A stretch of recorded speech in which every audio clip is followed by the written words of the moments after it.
Scott Molina was excellent in the transition area, and as we see him here, still early in the run, he's trying to take advantage of that lead he built up in the cycling portion. He's been competing for almost 4 hours now, but he's still feeling out his legs. He competed for 4 hours swimming, biking, but now he's supporting his body weight for the first time. He wants to press his advantage here, make those behind him, Rob BAREL and Mark Allen, who are good runners and have the ability to catch him, press early and try to go after him. Some people call Rob BAREL the European Terminator, but he's got to make up about 15 seconds a mile to catch Molina. He ran a good marathon last April, but he told me he's still learning how to run. And there's a big advantage to running together, as we see Allen and TINLEY now sharing third place. They'll be like teammates until they catch up. Allen said before the race that if he was within a few minutes of the lead at the start of the run, he'd win. He should know, 2 years ago he came from behind on the run to beat this man, Scott Molina. But since then, Molina has become a KG frontrunner, and he's smart to slow down and drink early on the run. He's had trouble with the heat in the past.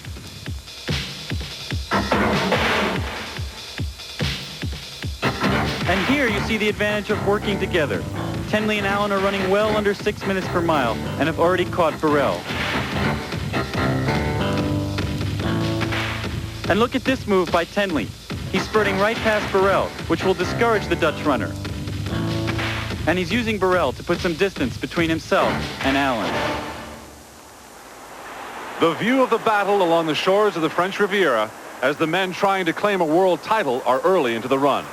It's still anyone's race. The shadows thrown by the peaks in the Alps by the sea grow longer. The tiny perched villages in their care now appear quiet and peaceful. Beneath them, the waters of the Mediterranean reflect the glow of an afternoon sun that beats down upon a man with a world championship within his grasp.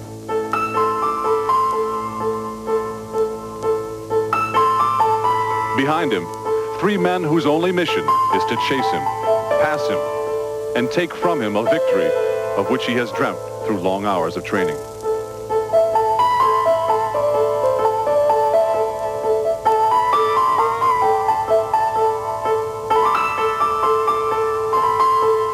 It was only 3 years ago that Scott Molina was holding down 3 jobs, supporting a wife and child, and still training to race in triathlons. He has never won a world title, and now it's as close as it could possibly be.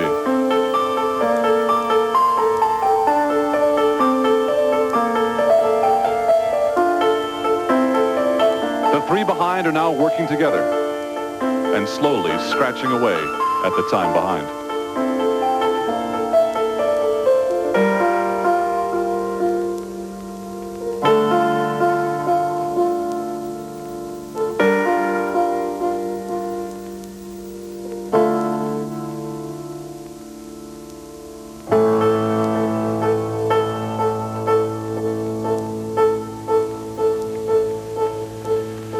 The man who was the Terminator in the mountains, a man full of confidence, a man who now jogs when he should be running.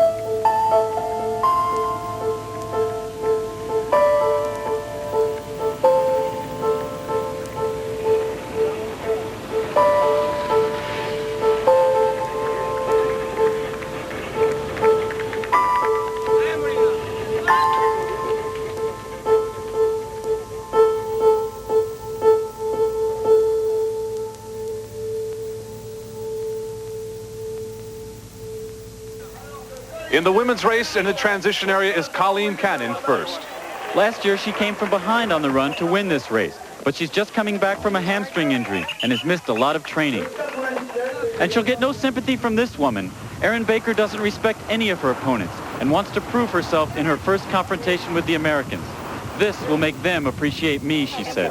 The Americans don't know much about Baker, but COLLEEN knows that if the rumors are true, a 50-second lead won't be much protection.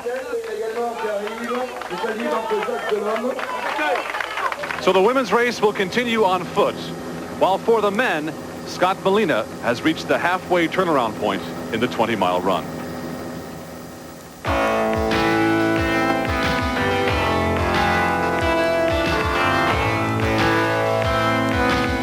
I I think Molina did well to keep the lead up until the turnaround point. He's got 10 miles to go.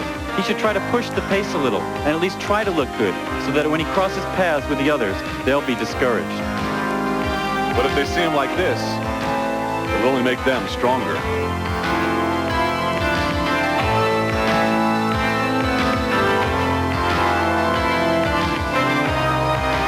These guys aren't stopping for water. They're running with purpose, helping each other chase the man in front.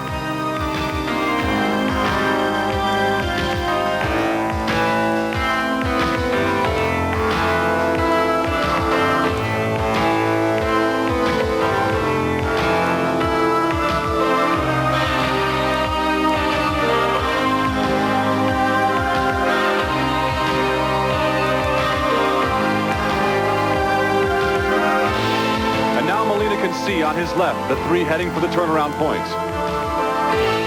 He checks his watch, and now he must know that his lead has been eroded.